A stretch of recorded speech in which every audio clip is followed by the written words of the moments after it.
Jatuh bangun hidup Uya Kuya, sempat jadi badut keliling hingga disebut presenter bayaran termahal.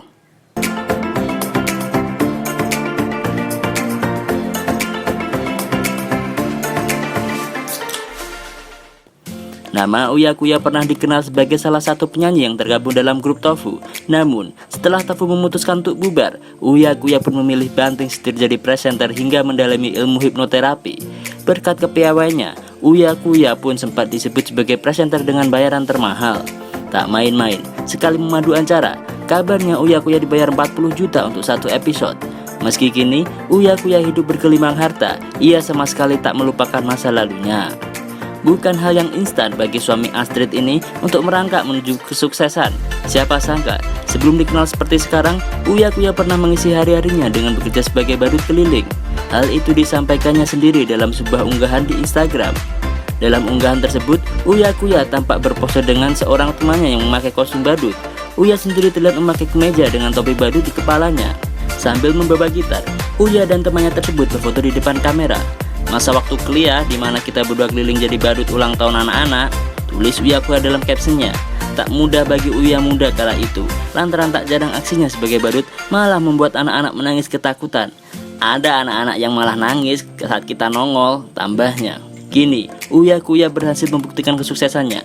Uya bahkan telah memiliki rumah produksi sendiri yang diberi nama Pabrik Ide dan Kreatif Uya Kuya. Seperti diketahui, Uya Kuya mengawali karir sebagai personel grup Tofu vokal sejak 1999. Ia kini hidup bahagia bersama istri dan kedua anaknya yang sama-sama menggeluti dunia hiburan. Meski kini telah hidup berkecukupan, Uya Kuya tak luput dari kritikan pedas. Setelah banyaknya artis yang menekuni YouTube, Uya dikenal sering membuat konten dan kontroversial. Salah satunya yang pernah membuat heboh adalah konten pamer saldo di kalangan artis. Disindir dan dapat kritikan pedas karena membuat konten YouTube pamer saldo ATM artis, Uya Kuya angkat bicara. Uya Kuya akhirnya memberikan tanggapannya terkait sindiran sebagai artis soal konten YouTube yang pamer saldo tersebut. Begini reaksi Uya Kuya setelah tahu konten pamer saldo ATM kena kritikan Tamara Bleszynsky dan Andika Pratama. Tren pamer saldo ATM tengah jadi bahan perbincangan publik beberapa waktu lalu. Kerap dijadikan konten di YouTube, dan pamer saldo ATM tampaknya menuai pro dan kontra dari publik.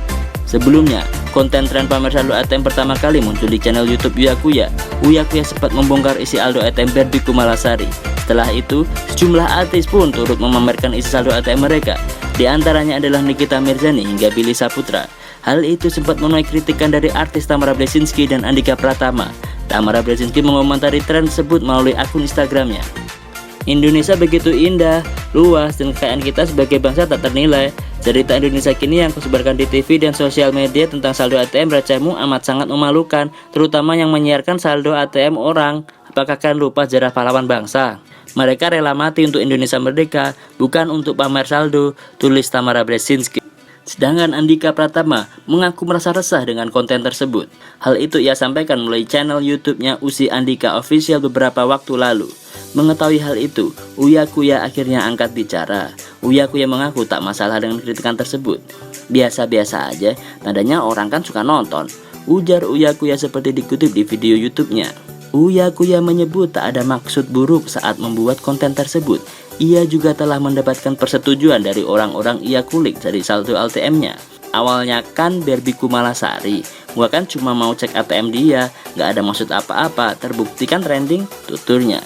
Artinya kan orang ada yang suka nonton, dan orang kan nonton YouTube gak tiba-tiba nongol tapi klik, tambahnya. Saldo ATM Barbie Kumalasari sempat capai 3M, setelah dibongkar Raffi Ahmad, jumlahnya berkurang drastis. Suami Astrid itu kemudian menanggapi kritikan yang dilayangkan terkait konten yang ia buat. Ya nggak apa-apa, nggak berfaedah toh ditonton juga sama orang, iya kan? Ujarnya. Saat membuat konten tersebut, Uya Kuya mengaku tujuannya hanya untuk menyuguhkan tayangan. Nggak ada motivasi apa-apa, cuma menyuguhkan tayangan, pungkasnya.